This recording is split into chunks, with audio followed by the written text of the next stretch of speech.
এবং সাবেক প্রধানমন্ত্রী মনমোহন সিংয়ের মৃত্যুতে ভারতে 7 দিনের রাষ্ট্রীয় শোক। নরেন্দ্র মোদীর শ্রদ্ধা নিবেদন, শনিবার হবে শেষকৃত্য অনুষ্ঠান।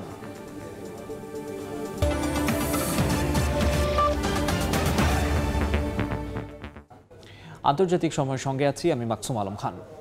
চীনের বিস্ময়কর প্রাকৃতিক সৌন্দর্যের নতুন সংযোজন, পর্বতের হিমগুহা।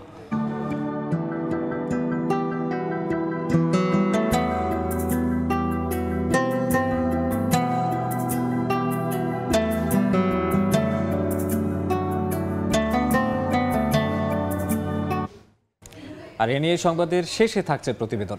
প্রেসিডেন্ট ইউন সুক ইয়োলের পর দক্ষিণ কোরিয়ার পার্লামেন্টে অভিশংসিত হলেন ভারপ্রাপ্ত প্রেসিডেন্ট হান দুক সু। সাংবিধানিক আদালতে বিচারক নিয়োগ অস্বীকৃতি জানালে শুক্রবার তার বিরুদ্ধে অভিশংসনের প্রস্তাব উত্থাপন করা হয়। এতে প্রস্তাবটির পক্ষে ভোট পড়ে 192টি।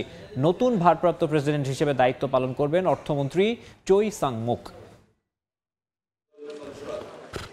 দক্ষিণ কোরিয়ার অভিশংসিত প্রেসিডেন্ট ইউন সুক ইয়োলের বিচারের সঙ্গে জড়িত বেঞ্চে বাকি 3 জন বিচারক নিয়োগে অস্বীকৃতি জানান দেশটির ভারপ্রাপ্ত প্রেসিডেন্ট হান দুক সু। এই সিদ্ধান্তই তার কাল হয়ে ওঠে।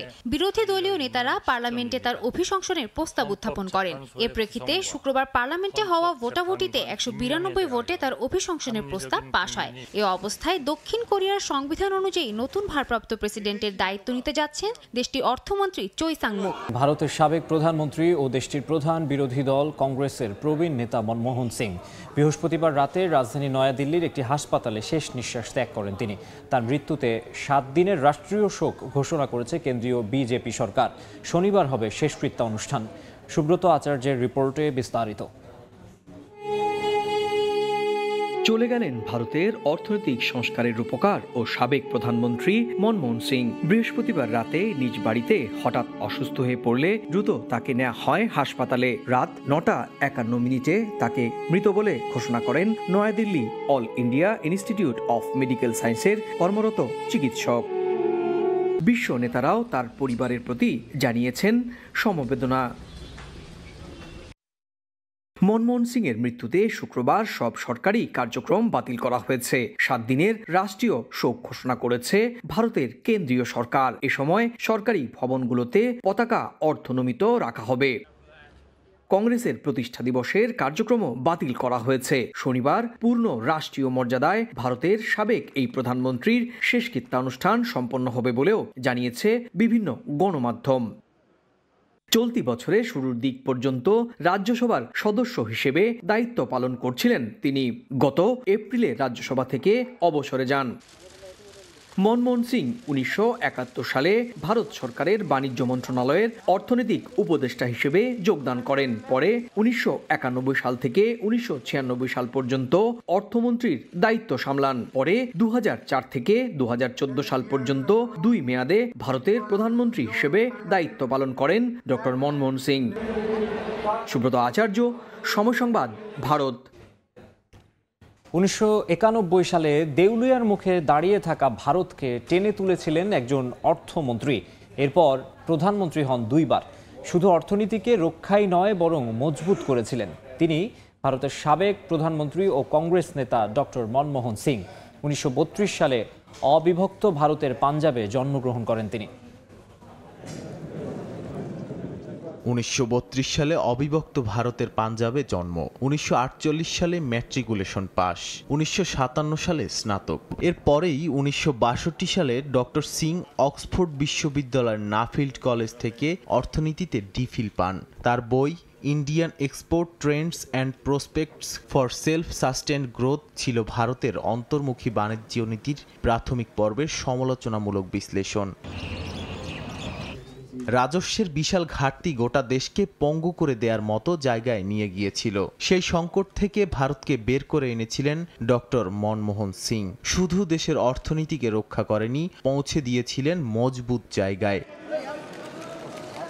এর আগে কোন খাতে কতটা উৎপাদন হবে তা ঠিক করত সরকার। সিমেন্ট, মোটরগাড়ি থেকে শুরু করে প্রতিটি খাতে সরকারি নিয়ন্ত্রণ ছিল। ফলে দীর্ঘ কয়েক দশক ধরে থমকে গিয়েছিল ভারতীয় শিল্পের বৃদ্ধি। এই আমলাতান্ত্রিক নিয়ন্ত্রণের জাল ছিন্ন করে শিল্পের বৃদ্ধিকে উৎসাহ দিয়েছিলেন ডক্টর মনমোহন সিং। শিথিল করা হয়েছিল বিদেশি বিনিয়োগের উপর বিধিনিষেধ। 51% পর্যন্ত ইকুইটি শেয়ারের জন্য বিদেশি বিনিয়োগের ক্ষেত্রে উঠে গিয়েছিল সরকারি অনুমোদনের প্রয়োজনীয়তা। এছাড়া 18টি গুরুত্বপূর্ণ ক্ষেত্র বাদে বাকি সব খাতের জন্য বাতিল করা হয়েছিল শিপ লাইসেন্স। নিজের উপর ভরসা ছিল মনমোহন সিংয়ের, তার অর্থনীতি জ্ঞানের উপর ছিল আস্থা। তাই 1991 সালের বাজেট বক্তৃতায় তিনি দৃঢ় কণ্ঠে বলেছিলেন, সময়োপযোগী কোনো ধারণাকে পৃথিবীর কোনো শক্তি থামাতে পারে না। আরও বলেছিলেন, দেখতে হবে যাতে প্রত্যেক ভারতীয় সুস্থ ও মর্যাদাপূর্ণ জীবনযাপন করতে পারে।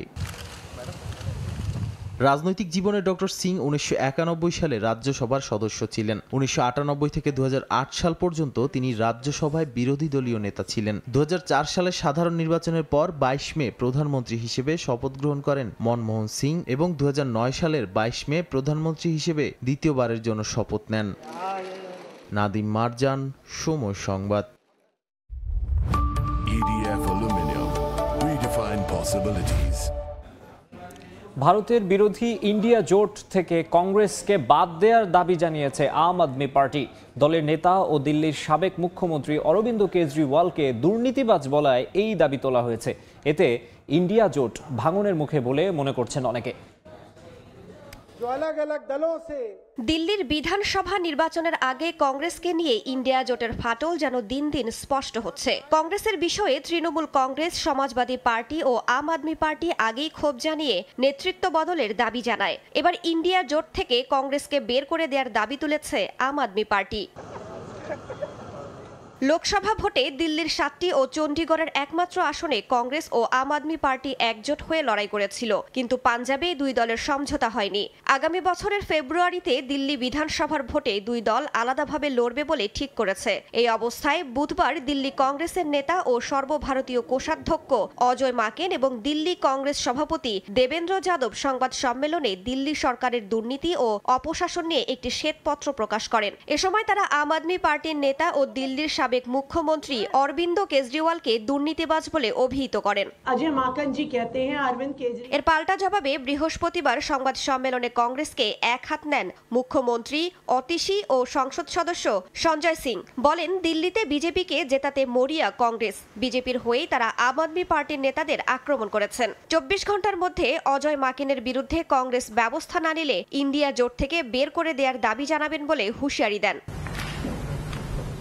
ভারতীয় গণমাধ্যম বলছে, মহারাষ্ট্র ও হরিয়ানায় কংগ্রেসের খারাপ ফলের পর থেকেই ইন্ডিয়া জোটের নেতৃত্ব নিয়ে প্রশ্ন তুলতে শুরু করে তৃণমূল কংগ্রেস। তাদের সমর্থন দিচ্ছে সমাজবাদী পার্টি ও আম আদমি পার্টির নেতারা। আদানির দুর্নীতি ইস্যুতেও কংগ্রেসের বিক্ষোভে সামিল হয়নি তারা। এ অবস্থায় দিল্লির ভোট ঘিরে কংগ্রেস ও আম আদমি পার্টি মুখোমুখি দাঁড়িয়েছে বলে মনে করছেন অনেকে। এতে ভাঙনের মুখে এসে দাঁড়িয়েছে ইন্ডিয়া জোট, এমনটাই মনে করছেন কেউ কেউ। রাইসা জান্নাত, সময় সংবাদ। পর্যটনের 52 বছরের ইতিহাসে চলতি মৌসুমে প্রথমবারের মতো 20 লাখ পর্যটকের কোটা পূর্ণ করে ইতিহাস সৃষ্টি করেছে মালদ্বীপ।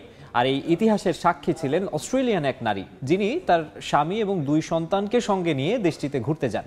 এই উপলক্ষে দেশটির ভেলানা আন্তর্জাতিক বিমানবন্দরে একটি জমকালো অনুষ্ঠানের আয়োজন করে দেশটির পর্যটন মন্ত্রণালয়। খন্দকার ওমর ফারুকের তথ্য ও ছবিতে বিস্তারিত।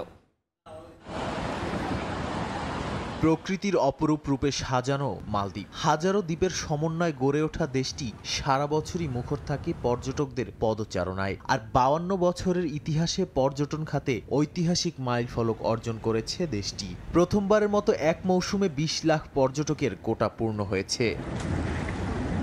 এই ইতিহাসের সাক্ষী ছিলেন অস্ট্রেলিয়ান স্বামী ও 2 সন্তানের সঙ্গে মালদ্বীপে ঘুরতে আসা এক নারী, যার নাম অ্যাস্ট্রিড ডিনেগার। ভেলেনা আন্তর্জাতিক বিমানবন্দরে ওই নারীকে মালদ্বীপের পর্যটন মন্ত্রণালয় ও সংশ্লিষ্ট কর্তৃপক্ষ বর্ণিল আয়োজনের মাধ্যমে স্বাগত জানায়। ভাগ্যবান এই অস্ট্রেলিয়ান পরিবারটিকে সাইলেগুন রিসোর্টে 6 দিনের একটি ফ্রি প্যাকেজ অফার করে মালদ্বীপ কর্তৃপক্ষ। সেই সঙ্গে পেয়েছেন বিশেষ উপহারও। পরিবারটিকে স্বাগত জানিয়ে আগামী বছরও লক্ষ্যমাত্রা পূরণ হবে বলে আশা প্রকাশ করেন মালদ্বীপের পর্যটন মন্ত্রী, যা বিশ্বাস করেন সংশ্লিষ্টরা। নতুন আইল্যান্ডগুলোকে নতুন ল্যান্ডস্কেপ হিসাবে করে তারপরে ডেভেলপ করতেছে, কিভাবে পর্যটকদের আকর্ষণ করা যায়, তাদেরকে একটা ভালো পরিবেশ দেওয়া যায়। আমাদের এইখানেও আমরা দেখতে পাচ্ছি যে প্রায় সবগুলা হোটেলগুলোতে, গেস্ট হাউসগুলোতে ওভারবুকিং হচ্ছে। চলতি মৌসুমে 20 লাখ পর্যটকের লক্ষ্যমাত্রা নিয়ে নতুন বছরে 23 লাখ পর্যটক আকর্ষণের লক্ষ্য নির্ধারণ করেছে মালদ্বীপ। সময় সংবাদ, মালদ্বীপ।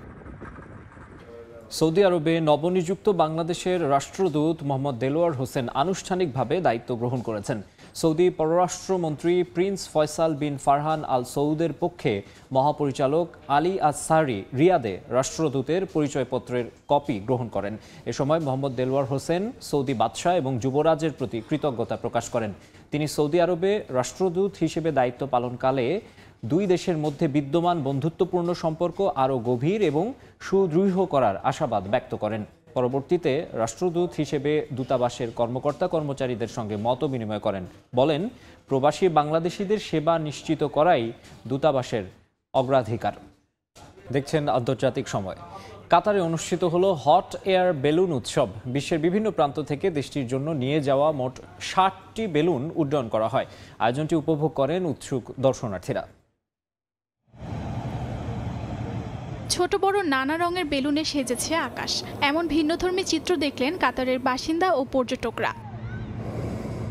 হট এয়ার বেলুনগুলো কাতারের মোসাইদ শহরের আকাশ রঙিন করে তোলে। উৎসবটি উপলক্ষে বিশ্বের নানা প্রান্ত থেকে মোট 60টি বেলুন আনা হয় কাতারে, যেগুলো বিভিন্ন আকার ও থিমের। চলতি বছর দেশটিতে প্রথমবারের মতো আয়োজিত হলো এই উৎসব। আমরা কাতারে আসা 60টি বেলুন উড্ডয়ন করেছি। পঞ্চমবারের মতো এই উৎসবটি অনুষ্ঠিত হলো। বিষয়টি খুবই উত্তেজনার। প্রতি বছরের মতো এবছরও উৎসবটি সফলভাবে পরিচালনা করতে পেরে আনন্দিত আয়োজকরা। জানান, বিশেষ আকৃতির কিছু বেলুনের দেখা মিলেছে এবার, যা গত বছরগুলো থেকে উৎসবটিকে ভিন্নতা এনে দিয়েছে। আয়োজনের শেষ দিনে আবহাওয়া ভালো থাকায় বেলুনগুলো আরও উপরে উড়ে বলে জানান সংশ্লিষ্টরা। মূলত হট এয়ার বেলুনের জন্য বিখ্যাত তুরস্কের কাপাডোকিয়া, তবে অন্যান্য দেশেও এমন বেলুনের উৎসবের আয়োজন করা হয়। অর্জিতা শেহজিন, সময় সংবাদ। চীনে তুষারপাত হওয়ায় আনন্দে মেতেছে বাঘেরা। দেশটির লিয়াওনিং প্রদেশে অবস্থিত গুইপো সাইবেরিয়ান টাইগার পার্কে প্রায় 100টি সাইবেরিয়ান বাঘ তুষারপাতে খেলাধুলা করছে, নিজেদের মতো উপভোগ করছে।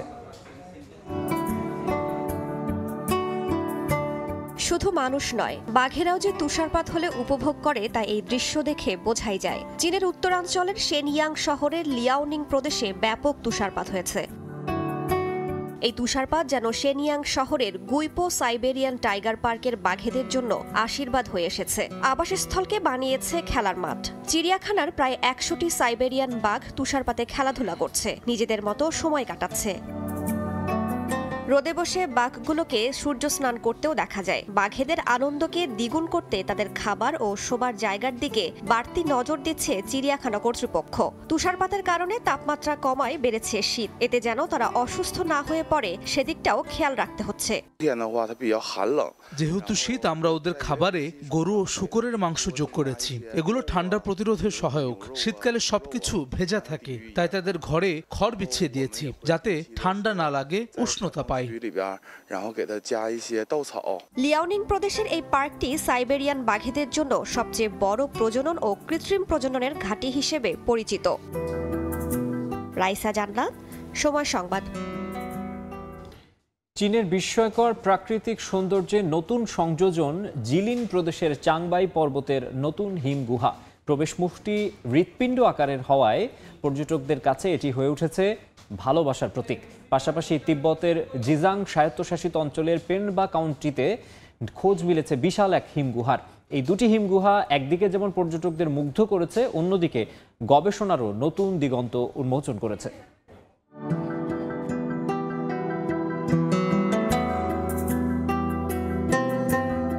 ভালোবাসার প্রতীক হৃৎপিণ্ড আকৃতির প্রবেশমুখ আর গোলাপ ফুলের নকশায় সজ্জিত দেয়াল বরফের এই গুহাটিকে দিয়েছে এক অনন্য সৌন্দর্য, যেন প্রকৃতির নিজের হাতে গড়া কোনো শিল্পকর্ম।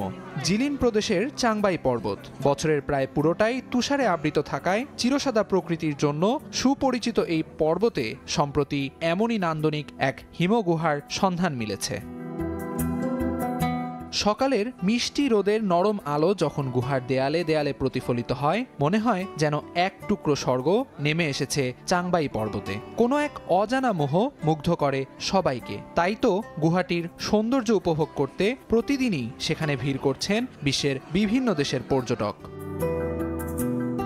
এদিকে চীনের জিজাং প্রদেশের পেনবা কাউন্টিতে সন্ধান মিলেছে নতুন এক হিমগুহার। বিশাল আকৃতির এই গুহাটি থেকে মাত্র 50 মিটার দূরে 2023 সালের মার্চে আরও বড় একটি হিমগুহার খোঁজ মিলে। তবে নতুন এই গুহাটি এর ভেতরের সর্পিলাকার গঠনের জন্য অনন্য। 150 মিটার দীর্ঘ ও 18.2 মিটার প্রস্থের এই বিশাল গুহাটি দেখে মনে হবে যেন স্বচ্ছ কাচের কোনো প্রাসাদ। দেয়ালে বরফের আস্তরণে তৈরি হওয়া গুহাটির ক্রিস্টালাইজড গঠন একে দিয়েছে এক অন্যরকম সৌন্দর্য। গুহাটির বুক চিরে এঁকে বেঁকে যাওয়া পথে রোমাঞ্চকর অনুভূতি পান আগতরা। অ্যাডভেঞ্চারের নেশায় বুঁদ হয়ে তাই প্রতিদিনই গুহাটিতে ভিড় করেন পর্যটকরা। পেনবার এই গুহাটি হিমবাহের গঠন এবং বরফের ক্রিস্টালাইজেশন নিয়ে গবেষণাও হতে পারে বলে মনে করেন সংশ্লিষ্টরা। আমিরুল ইসলাম আলিফ, সময় সংবাদ।